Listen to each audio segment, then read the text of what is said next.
SJC-12698, John Butcher v. University of Massachusetts.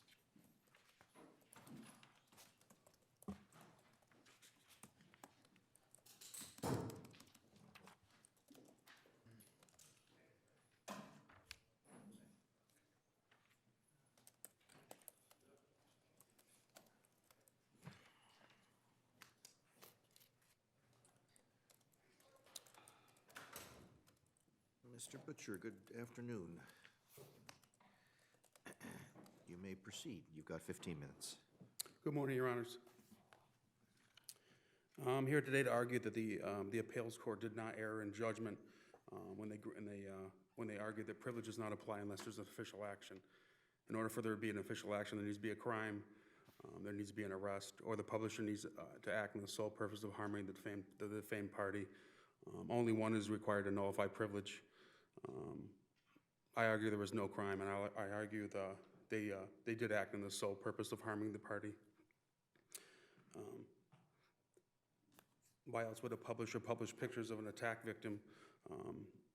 It goes beyond all bounds of decency. If there was no crime, if there was no arrest, and there was no reported crime, privilege does not apply. All of the opposing parties, every single one of their arguments are crimes being reported, crimes being committed, or crimes in general, and they're using the media to actually find criminals or parties of those crimes. Neither of those apply in my case. They also claim that MGLL Part 1, Title 7, Chapter 41, Section 98 applies when it doesn't. It doesn't apply for two reasons. There's no crime committed, there was no crime reported, there was no people arrested. This is not applicable. Even if we take the bus driver's false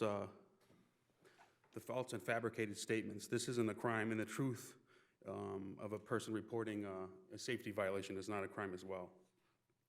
In entirety, they didn't actually take Mass General Law Part 1, Title 7, Chapter 41, Section 97 in its entirety. They didn't actually take 97F, which is, it requires them to keep separate logs for assault victims, and they cannot publish these logs in public. They published the face of an assault victim, not only an assaulted victim, a reported assaulted victim. If you want to look at the evidence, it's Exhibit C. That attack was reported 1 week prior to the blog release, the web articles, the front page newspaper, and the story being printed. This clearly goes beyond all bounds of decency. 1 year later, this same bus company was shut down for multiple violations of almost every single thing that I actually documented, and this is safety concerns. 49 speeding violations, drivers tested positive for drugs, drivers allowed back on the road. One of the students was actually injured. They were shot into the midsection of the bus. The FTC shut down the entire bus company 1 year later for the same exact findings. The chancellor of UMass, Eleanor O'Connor, even expressed the same concerns I did. A statement from the student, Edgar Sheikar, said the Crispo transportation has been getting professionally worse in the 4 years of riding the shuttle, with drivers getting into arguments with passengers zipping around corners. I mean, this case is not the sole case when people are being assaulted. This case is not the sole case where the drivers are falsifying reports. This case is not the sole case where drivers are driving unsafe vehicles. This case is not the sole case where drivers are driving recklessly. The FTC shut them down 1 year after, just about 1 year after my incident. I'm not arguing that we don't allow the media to investigate people for reported crimes. I'm arguing that they don't do it if it's not a crime. The appeals justice actually, they got it correct. I mean, the opposing parties found a loophole where if you assault somebody, which I believe is a misdemeanor, then you report a false police report, which is a felony. It's a loophole that you can actually take an attack victim and publish them in the paper. I disagree with that process and that approach. It goes beyond all bounds of decency in a civilized world.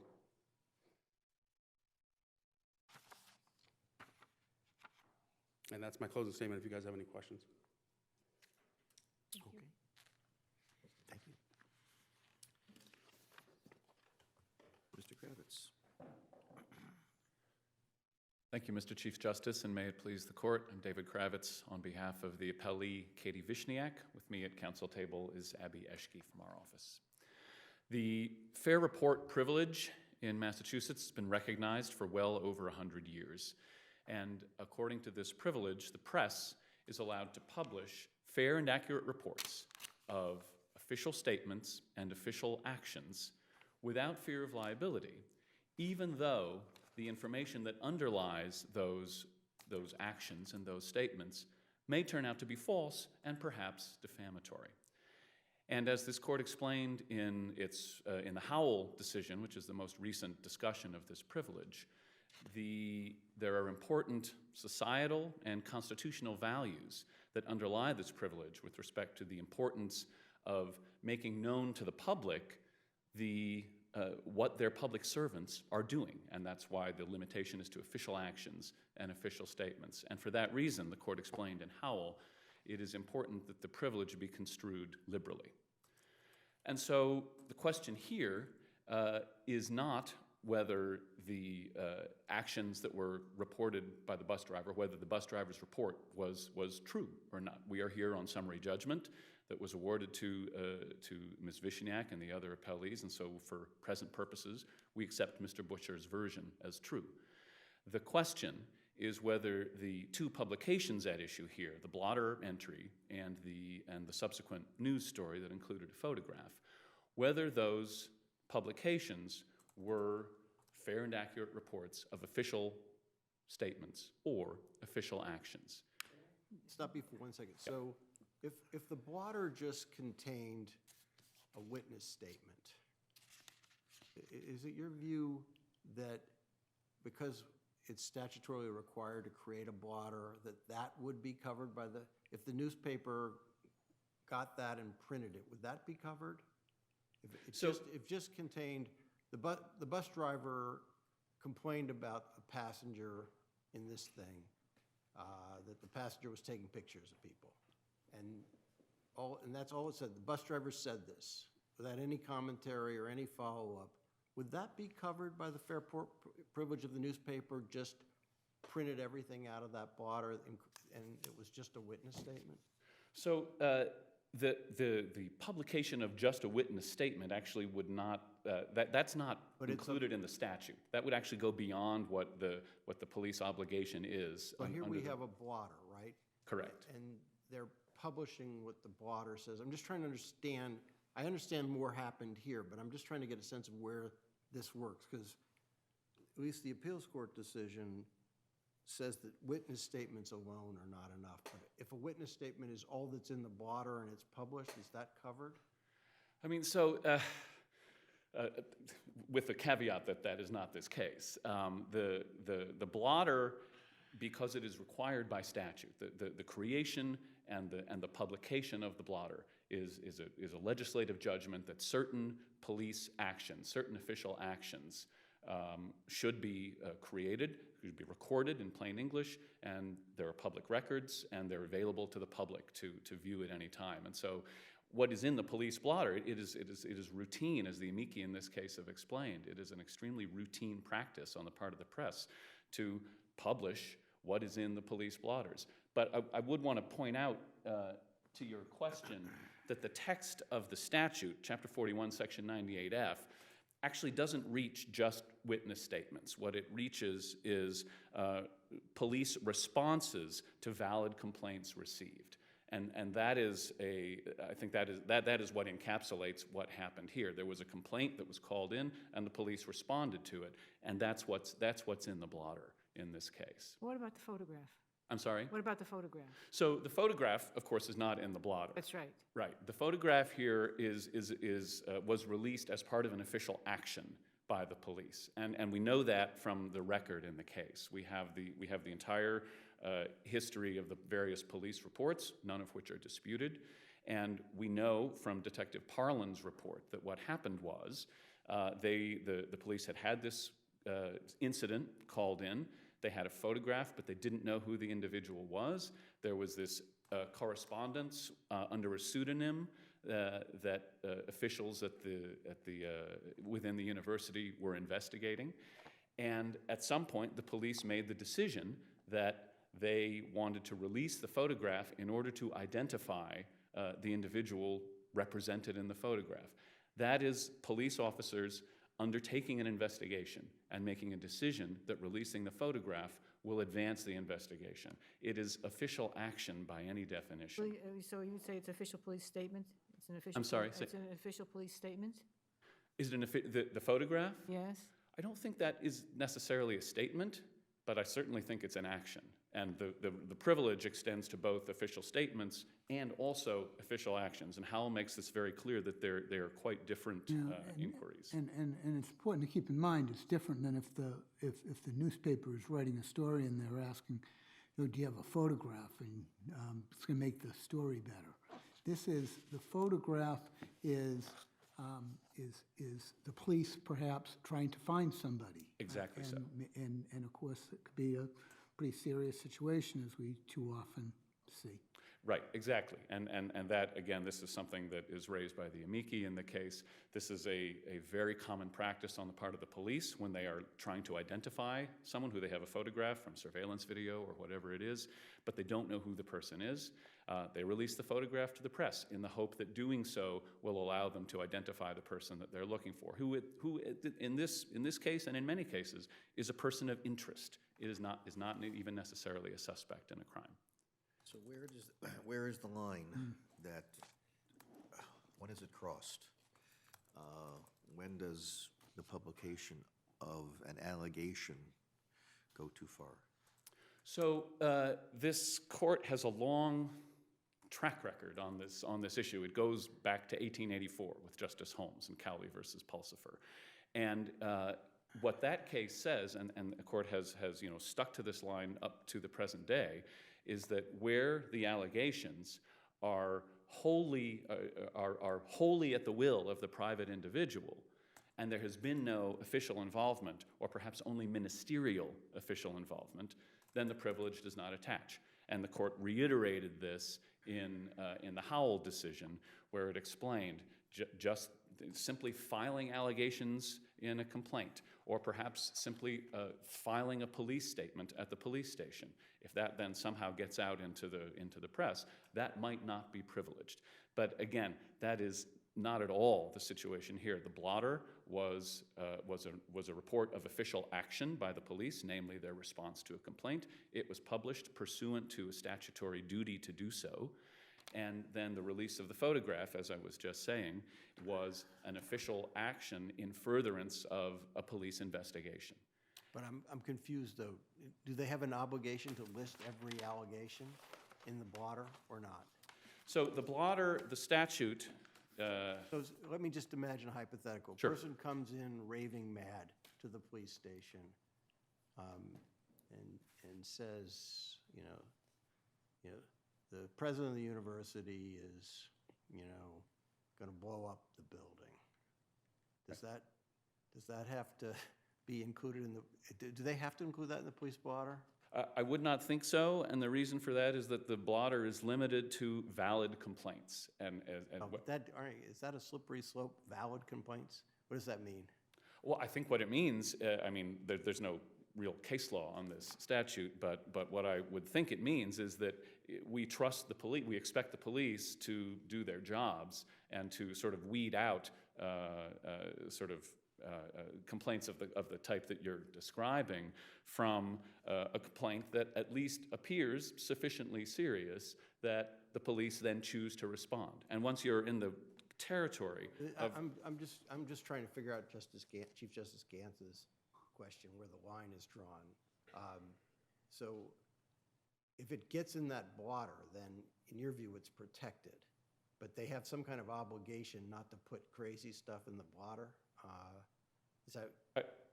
I think we assume that the police exercise their discretion in a reasonable way, but yes, if it is in the blotter, then the press is privileged to reproduce the blotter in this case. And I would add... That is where the line is for you. Once it's in the blotter, it's fair game for the press and it's covered by the fair report privilege. If the police publish the blotter, yes, then they have a print something in the statutory blotter, then yes, it is covered by the fair report privilege. I would add that the blotter entry in this case is also non-defamatory for the separate reason that it was not of and concerning the plaintiff. There was no identifying information in it. This is, as we've discussed in the brief. In the appeals court case, how did they get the statement? I can't remember. In the appeals court case, they carve out the statement because that's not in any Riley. How does it appear? In the Riley case? Yeah, the Riley case, they say the witness statement is made to the police is not protected. Is that because the witness statement was not in a blotter or not in anything like a blotter? As far as we know from the opinion, there was no. It wasn't in a blotter. It was in some sort of a police report. But the key fact about Riley. So why does that, if it's in a report in Riley and we say it's not covered by the fair report privilege, why is it covered in your view when it appears in the blotter? The critical distinction between this situation and the Riley case is that Riley says on several different occasions in the opinion there was no investigation, there was no official police action. The only thing that happened in Riley, as far as we can tell, is that a witness called in a statement to the police and the police wrote it down. That is the sort of ministerial action that does not it might in some cases, but it does not necessarily bring the privilege into play. But that is sort of emphatically not what happened here.